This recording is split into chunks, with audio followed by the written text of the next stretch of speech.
ബോൺജൂർ കമസവ. ഇതെന്ത് ലാംഗ്വേജ് ആയിരിക്കും വിചാരിക്കുന്നത് അല്ലേ? കുറേ പേർക്ക് ഈ ലാംഗ്വേജ് അറിയാം. ഇത് ഫ്രഞ്ചാണ്. ഞാനിപ്പോൾ കാനഡയിലാണ്. അപ്പം ഇവിടുത്തെ കുറച്ച് എനിക്കറിയാവുന്ന ഡീറ്റെയിൽസ് ആൻഡ് വിശേഷങ്ങൾ പറയാനാണ് ഞാൻ എൻ്റെ ചാനൽ സ്റ്റാർട്ട് ചെയ്തത്, റീബിൽഡ് ചെയ്യുന്നത്. ബിക്കോസ് ഈ പ്രൊവിൻസിൽ കുറേ സ്പെഷ്യാലിറ്റീസ് ഉണ്ട്. കാനഡയിൽ നമ്മൾ എല്ലാവരും വരുന്നതൊക്കെ കുറച്ചാലും ബിക്കോസ് ബാക്കി സ്ഥലങ്ങൾ ഓവർ പോപ്പുലേറ്റഡ് ആയി എന്നുള്ള രീതിയിലിരിക്കുമ്പം അതിൽ ഒരു പ്രൊവിൻസിൽ സ്റ്റിൽ നമുക്ക് ഓപ്ഷൻസ് ഉണ്ട്. നമുക്കൊരു നല്ല ലാംഗ്വേജ് സ്കിൽ ഉണ്ടെങ്കിൽ കുറേ ഓപ്ഷൻസ് ഉള്ളൊരു സ്ഥലമാണ്. അപ്പം അതിനെക്കുറിച്ച് എനിക്കറിയാവുന്ന ഡീറ്റെയിൽസ് ഇവിടുത്തെ കാര്യങ്ങൾ പറയാനായിട്ടാണ്. അപ്പം ഈ ഫ്രഞ്ച് സംസാരിക്കുന്നത് കാനഡയിൽ എവിടെ ആയിരിക്കും എന്നായിരിക്കുമല്ലോ വെച്ചത്. ബാക്കി എല്ലാവർക്കും അറിയാവുന്ന പോലെ കാനഡയിൽ 10 പ്രൊവിൻസ് ഉണ്ട്, അത് ഞാൻ പറയണ്ടല്ലോ. അപ്പം ഈ 10 പ്രൊവിൻസിൽ 9 പ്രൊവിൻസും ഇംഗ്ലീഷാണ് മെയിൻ, ഫ്രഞ്ച് ഓപ്ഷണലാണ്. പക്ഷെ ഞാനുള്ള ഈ പ്രൊവിൻസിൽ ഫ്രഞ്ചാണ് മെയിൻ. 80% ഓഫ് പോപ്പുലേഷനും സംസാരിക്കുന്ന ഫ്രഞ്ചാണ്. ആൻഡ് ഇവിടെ ജോലി കിട്ടണമെങ്കിലും എല്ലാത്തിനും ഫ്രഞ്ച് തന്നെ വേണം. അങ്ങനത്തെ ഒരു സിറ്റിയാണ് ഞാൻ പരിചയപ്പെടുത്താൻ പോകുന്നത്. സോ ഈ 10 പ്രൊവിൻസിൽ ഞാൻ പറഞ്ഞല്ലോ ഒരു പ്രൊവിൻസ്, അതാണ് ക്യൂബെക് പ്രൊവിൻസ്. ആക്ച്വലി ഈ ക്യൂബെക്കിനെ പറ്റി അധികം ആർക്കും അറിയാത്തതിൻ്റെ റീസൺ, ആരും അധികം ഇങ്ങോട്ട് വരാത്തതിൻ്റെ റീസൺ എന്ന് പറഞ്ഞാൽ ഈ ഫ്രഞ്ച് ഡോമിനൻസ് തന്നെയാണ്. ഇവിടെ ഇന്ത്യൻസ് കുറച്ച് കുറവാണ്. ആൻഡ് എനിക്ക് അറിയാവുന്ന തന്നെ കുറേ പേര് ഇങ്ങോട്ട് വരികയും പിന്നെ ഇവിടെ നിന്ന് വേറെ പ്രൊവിൻസിലേക്ക് മാറുകയാണ് ചെയ്യുന്നത് ബിക്കോസ് ഓഫ് ഈ ഫ്രഞ്ച്. ബിക്കോസ് ആ ഒരു ഇൻറ്റൻസിറ്റി പറയുകയാണെങ്കിൽ ഇവിടെ ഒന്നും തന്നെ ഇംഗ്ലീഷിലല്ല. സൈൻ ബോർഡ്സ് ആണേലും ആൾക്കാർ സംസാരിക്കുന്നതാണേലും ഇപ്പോൾ കടയിൽ പോയാലും എല്ലാവർക്കും ഇംഗ്ലീഷ് അറിയില്ല. അപ്പം ഈ ഫ്രഞ്ച് വർക്ക് പ്ലേസിലാണേലും ഡോക്യുമെൻറ്റ്സും കാര്യങ്ങളും എല്ലാം ഫ്രഞ്ചിലാണ്.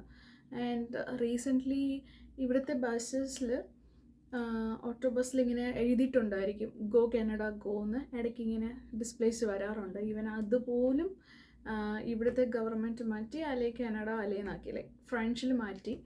സോ അങ്ങനെ ഒരുപാട് ഫ്രഞ്ച് കൾച്ചറിനെ പ്രൊമോട്ട് ചെയ്യുന്ന ഒരു ലാൻഡാണ് ക്യൂബെക്.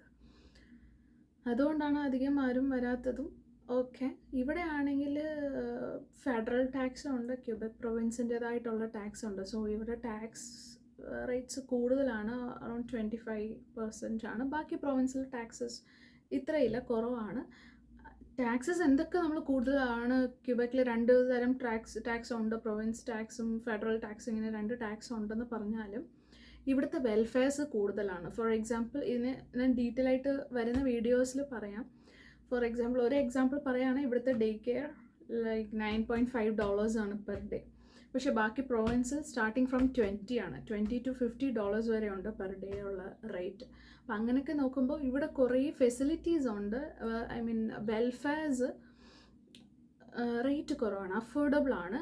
ആൻഡ് റെൻറ്റൽസ് അത്യാവശ്യം ഉണ്ട്, പക്ഷേ നമുക്ക് still we can find with lesser rate.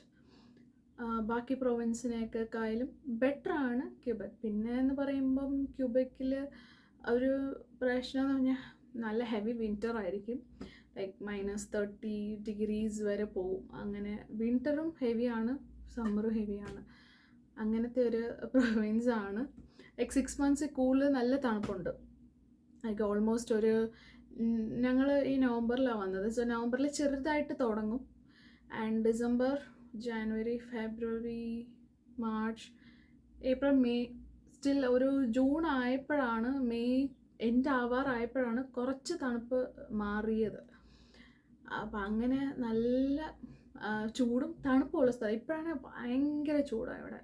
ചൂടെന്ന് വെച്ചാൽ ചില ദിവസം ഭയങ്കര ചൂട്, മഴയാണേലും പെയ്യുമ്പം കുറച്ച് തണുപ്പുണ്ട്. സോ എന്തൊക്കെ സമ്മറാണെന്ന് പറഞ്ഞാലും ചില ഇടയ്ക്ക് ഒരു ദിവസങ്ങളിലൊക്കെ, ആഴ്ചയിൽ ഒരു ദിവസം അല്ലെ 2-3 ആഴ്ച ഇടയ്ക്ക് ഒരു ദിവസം നല്ല തണുത്ത കാറ്റും ഒരു തണുപ്പും കാണും. സോ അങ്ങനത്തെ ഒരു വിയാർഡ് സിറ്റിയാണ്, പക്ഷെ കാണാൻ അടിപൊളിയാണ്. ക്യൂബെക് സിറ്റി അവരുടെ ഒരു ഫ്രഞ്ച് കോളനി പോലെയാണ്. ക്യൂബെക് പ്രൊവിൻസിനെ കുറിച്ച് കൂടുതൽ അറിയാനായിട്ട് താല്പര്യം ഉണ്ടായിരിക്കും. അപ്പോൾ ക്യൂബെക് പ്രൊവിൻസ് എന്ന് പറഞ്ഞാൽ it's one of the largest province in area and second largest by population ആണ്. ഇതിൻ്റെ ക്യാപിറ്റൽ സിറ്റി എന്ന് പറയുന്നത് ക്യൂബെക് സിറ്റി എന്നാണ് പറയുന്നത്. ആൻഡ് അതൊരു ബ്യൂട്ടിഫുൾ പ്ലേസ് ആണ് ക്യൂബെക് സിറ്റി.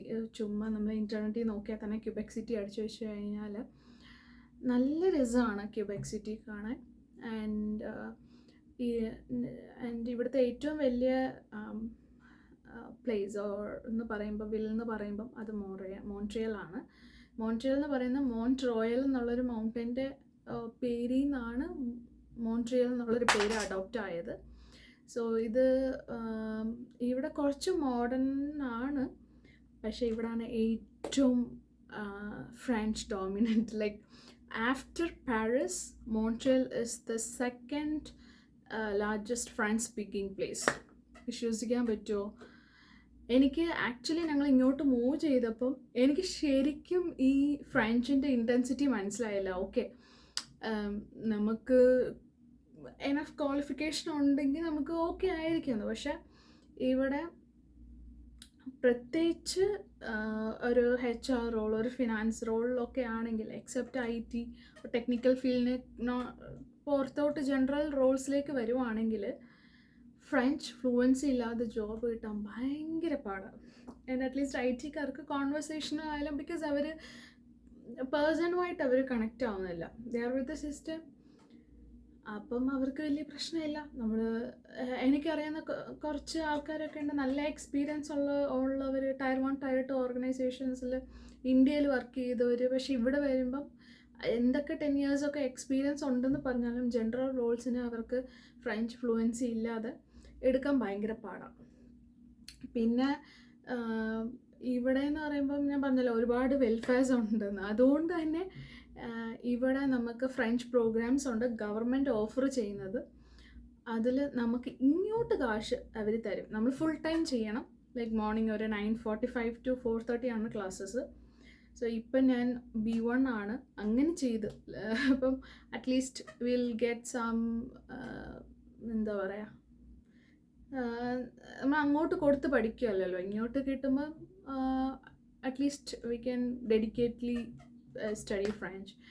അപ്പം ഞാനിപ്പോൾ ഒരു 6 months ആയിട്ട് ഫ്രഞ്ച് പഠിക്കുന്നുണ്ട്. ഞാൻ B1 ആയി. ഇപ്പോൾ അത്യാവശ്യം കോൺവെർസേഷണലാണ്. അപ്പോൾ ഈ കോൺവെർസേഷണൽ വെച്ചിട്ട് തന്നെ ഒരു ജനറലിസ്റ്റ് റോളായ എനിക്ക് കിട്ടുന്നില്ല. അവർ B2 പ്രൊഫിഷ്യൻസി തന്നെ വേണമെന്നാണ് ഇവിടെ അവരുടെ ഒരു റിക്വയർമെൻറ്റ്. അല്ലെങ്കിൽ നമ്മൾ ടെക്നിക്കൽ റോൾസ് ആയിരിക്കണം. പിന്നെ ആക്ച്വലി നാട്ടിലുള്ളപ്പോൾ വരെ എനിക്ക് ഈ ലക്കിലൊന്നും വലിയ വിശ്വാസമില്ലായിരുന്നു. ജസ്റ്റ് നമുക്ക് സ്കില്ലുണ്ടെങ്കിൽ ജോലി കിട്ടും, അങ്ങനത്തെ ഒരു ഹാർഡ് വർക്കിംഗ് ആണ്, ഓക്കെ ആണ്, അങ്ങനെയൊക്കെയാണ് നാട്ടിലുണ്ടായിരുന്നപ്പോൾ. ഞങ്ങൾ ബാംഗ്ലൂരായിരുന്നു. അപ്പോൾ അന്നേരമൊക്കെ ഞാൻ വിചാരിച്ചത്. പക്ഷേ ലക്ക്, 100% ലക്ക് വേണം. സ്കിൽ ഓർ എക്സ്പീരിയൻസിൽ വിശ്വാസമില്ല. ഇതായത് എനിക്ക് ഇവിടെ വന്നതിന് ശേഷം. ബിക്കോസ് ഇപ്പം എക്സ്പീരിയൻസ് ഉള്ളവർ വരും പറയും ഇവിടെ PG ചെയ്യാഞ്ഞിട്ട്, ഓർ ഇവിടെ എനിക്കൊരു എഡ്യൂക്കേഷൻ ഇല്ലാത്തതുകൊണ്ടാണ് കിട്ടാത്തത്. പക്ഷേ ഇവിടെ എഡ്യൂക്കേഷൻ ഉണ്ട്, ഇന്ത്യയിലെ എക്സ്പീരിയൻസ് ഉള്ളവർക്കും ചിലവർക്ക് കിട്ടുന്നില്ല. So I believe luck plays a major role. അത് ഇവിടെ വന്നതിന് ശേഷമാണ് ഞാൻ അറിഞ്ഞത്. അപ്പം ഇങ്ങനെ ക്യൂബെക് സിറ്റിക്ക് ഒത്തിരി പ്ലസ്സും ഉണ്ട്, അതുപോലെ കുറച്ച് മൈനസും ഉണ്ട്. പിന്നെ നമ്മളെ അട്രാക്റ്റ് ചെയ്യുന്നത് ഈ വെൽഫെയർ ഒക്കെയാണ്. ഓഫ്കോഴ്സ് വെൽഫെയർ ഒക്കെയാണ്. പിന്നെ ഇപ്പോൾ ഇന്ത്യയിലാണെങ്കിൽ നമുക്ക് കുഞ്ഞ് പിള്ളേരെയൊക്കെ ആണെങ്കിൽ അവരെ നമ്മൾ ജോലി ചെയ്യുവാണെങ്കിൽ അവരെ അക്കോമഡേറ്റ് ചെയ്യാൻ നമുക്ക് ഭയങ്കര പാടാണ്, ഡേ കെയർസും ഒക്കെ. ഇപ്പോൾ ഇവിടെ ആണെന്ന് വെച്ചാൽ 7 o'clock ഡേ കെയർ തുടങ്ങും, ടിൽ 6 o'clock വരെ ഡേ കെയർ ഉണ്ട്. ഇവിടെ സ്കൂൾസ് 6 yearsലാണ് തുടങ്ങുന്നത്. അപ്പോൾ 6 years വരെ ഈ ഒരു ടൈമിങ്. അപ്പോൾ നമുക്ക് നമ്മുടെ കരിയർ ഡെവലപ്പ് ചെയ്യാനുള്ള കുറേ എന്താ പറയുക പ്ലസ് ഇവിടെ നമുക്കുണ്ട്. അപ്പോൾ നമ്മളൊന്നും അറിയേണ്ട, മോർണിംഗ് നമ്മൾ ബ്രേക്ക്ഫാസ്റ്റ് കൊടുത്ത് വിടുന്നു, പിള്ളേർ പോകുന്നു, 6 o'clock ആകുമ്പോഴത്തേക്ക് നമുക്ക് വിളിച്ചാൽ മതി. അതുകൊണ്ട് തന്നെ ഇപ്പോൾ എനിക്ക് ഫ്രഞ്ച് പഠിക്കാനും അത്യാവശ്യം ഭയങ്കര എളുപ്പമാണ്. എളുപ്പം മീൻസ് നമുക്ക് ടെൻഷൻ അടിക്കേണ്ട ആവശ്യമില്ല. ഇപ്പോൾ രാവിലെ ക്ലാസ്സിന് പോകുന്നതിന് മുന്നേ കൊണ്ടുവിടുന്നു, ക്ലാസ്സിന് പോകുന്നു, തിരിച്ചു വരുമ്പോൾ 6 o'clock മുന്നേ പിക്ക് ചെയ്യുന്നു, അപ്പോൾ പിള്ളേരുടെ കാര്യത്തിൽ നമുക്ക് ടെൻഷൻ അടിക്കേണ്ട, നമുക്ക് ഗ്രോ ചെയ്യാൻ മനസ്സുണ്ടെങ്കിൽ നമുക്ക് ഗ്രോ ചെയ്യാൻ പറ്റില്ല, പഠിക്കാനോ ജോലി ചെയ്യാനോ ഒക്കെ. അപ്പോൾ എനിക്ക് സ്റ്റിൽ എൻ്റെ പ്രൊഫൈലിൽ തന്നെ നിൽക്കണമെന്നാണ് ആഗ്രഹം. അതുകൊണ്ടാണ് ഞാൻ ഫ്രഞ്ച് തന്നെ പഠിക്കാൻ കണ്ടിന്യൂ ചെയ്തുകൊണ്ടിരിക്കുന്നത്. അപ്പം ഫ്രഞ്ച് നല്ല ഫ്ലുവൻ്റ് ആയിക്കഴിഞ്ഞാൽ പിന്നെ നമുക്ക് പ്രശ്നമല്ല, എന്തായാലും ജോലി കിട്ടും. സോ അങ്ങനെ ആർക്കെങ്കിലും കാനഡയിൽ സ്റ്റിൽ വരാൻ ആഗ്രഹമുള്ളവർ, പക്ഷേ ഒരു ലാംഗ്വേജ് സ്കില്ലുണ്ട്, കേട്ട് പഠിക്കാനുള്ള കഴിവുണ്ടെങ്കിൽ ഫ്രഞ്ച് പഠിച്ചു തുടങ്ങുക. അപ്പോൾ ഫ്രഞ്ച് പഠിച്ച് ഇപ്പം PR പോലും ഫ്രഞ്ച് ഉണ്ടെങ്കിൽ ബാക്കി സ്കോഴ്സൊക്കെ വിട്ടേക്കും, പക്ഷേ ഫ്രഞ്ചിന് തന്നെ 50 സ്കോഴ്സോ മറ്റും ഉണ്ട്. അപ്പം ഫ്രഞ്ച് വെച്ച് PR കിട്ടാനും എളുപ്പമാണ്. അപ്പം ഇനി അങ്ങോട്ട് ഫ്രഞ്ച് ഇല്ലാതെ പറ്റത്തില്ല. അതുകൊണ്ടാണ് ഞാൻ ബോൺജൂറിൽ തന്നെ തുടങ്ങിയത്. അപ്പോൾ ഇതുപോലെ ഇവിടുത്തെ മോൺട്രിയലിലെ വിശേഷങ്ങളും എൻ്റെ വ്ളോഗ്സും ഒക്കെ കാണണം. എൻ്റെ വ്ളോഗ് സപ്പോർട്ട് ചെയ്യണം, സബ്സ്ക്രൈബ് ചെയ്യണം, ലൈക്ക് ചെയ്യണം, ഷെയർ ചെയ്യണം. അപ്പോൾ ഇതുപോലത്തെ കുറേ വിശേഷങ്ങൾ വരുന്ന വീഡിയോസിൽ ഞാൻ ഇടുന്നതായിരിക്കും. ഞാൻ ഓരോ വീഡിയോസിലും സ്പെസിഫിക് ആയിട്ട് എന്താണോ ഡിമാൻഡ് അനുസരിച്ച്, ലൈക്ക് ഡേ കെയർസിനെ കുറിച്ചാണ്, അതിനെക്കുറിച്ച് എങ്ങനെ ഇവിടെ ഡേ കെയർ നമുക്ക് രജിസ്റ്റർ ചെയ്യാം, സബ്സിഡൈസ്ഡ് ഡേ കെയർ, എങ്ങനെ നമുക്ക് സബ്സിഡൈസ്ഡ് ഡേ കെയർ കിട്ടും, എങ്ങനെയൊക്കെയാണ് ഇവിടുത്തെ കാര്യങ്ങൾ, ഏതൊക്കെ രീതിയിലാണ് ഇവിടെ അപ്രോച്ച് ചെയ്യേണ്ടത്, വരുമ്പോൾ നമ്മൾ എന്തൊക്കെ കാര്യങ്ങളാണ് ചെയ്യേണ്ടത്, ഫസ്റ്റ് ഓഫ് ഓൾ എങ്ങനെയാണ് മിഫിയായിട്ട് രജിസ്റ്റർ ചെയ്ത് ഫ്രഞ്ച് ക്ലാസ് സ്റ്റാർട്ട് ചെയ്യാൻ പറ്റുന്നത് എന്നുള്ള എല്ലാ ഡീറ്റെയിൽസും ഓരോരോ വീഡിയോയിലും ഞാൻ ഡീറ്റെയിൽ ആയിട്ട് ഇടാം. പിന്നെ സപ്പോസ് ഇവിടെ നമുക്ക് ജോലി കിട്ടിയാലും നമ്മുടെ ഇൻസ്റ്റിറ്റ്യൂട്ടിൽ സിജപ്പ് എന്നാണ് പറയുന്നത്, അപ്പം ഒരു സ്കൂൾ പോലാണ്. അപ്പോൾ നമ്മുടെ ഇൻസ്റ്റിറ്റ്യൂട്ടിൽ തന്നെ പറഞ്ഞപ്പോൾ നമുക്ക് ഡേ ടൈം ജോലി കിട്ടിയാൽ നമുക്ക് വീക്ക്ലി 4 ടൈംസ് ഒക്കെ നമുക്ക് ക്ലാസ്സസ് ഉണ്ട്, പാർട്ട് ടൈം ക്ലാസ്സസ്. പക്ഷെ പാർട്ട് ടൈം പെയ്ഡ് അല്ല, പണ്ട് പെയ്ഡ് ആയിരുന്നു, പക്ഷേ ഇപ്പോൾ പെയ്ഡ് അല്ല, പാർട്ട് ടൈം, ഫുൾ ടൈം മാത്രമേ പെയ്ഡ് ഉള്ളൂ. അപ്പം എനിക്ക് ഓൾമോസ്റ്റ് ലൈക്ക് നമുക്കൊരു $950 അത് തന്നെ മിഫിയുടെ തന്നെ കിട്ടും. അപ്പം അതിൻ്റെയൊക്കെ ഡീറ്റെയിൽസ് ഞാൻ പെതുക്കെ പറയാം, എന്തൊക്കെയാണ് മിഫിയുടെ അടുത്ത് നമുക്ക് ഫ്രഞ്ച് പഠിച്ചുകൊണ്ട് നമുക്കുള്ള വെൽഫെയർസും കാര്യങ്ങളും ഒക്കെ. അപ്പോൾ thank you for watching, continue to support me. Thank you, mercy.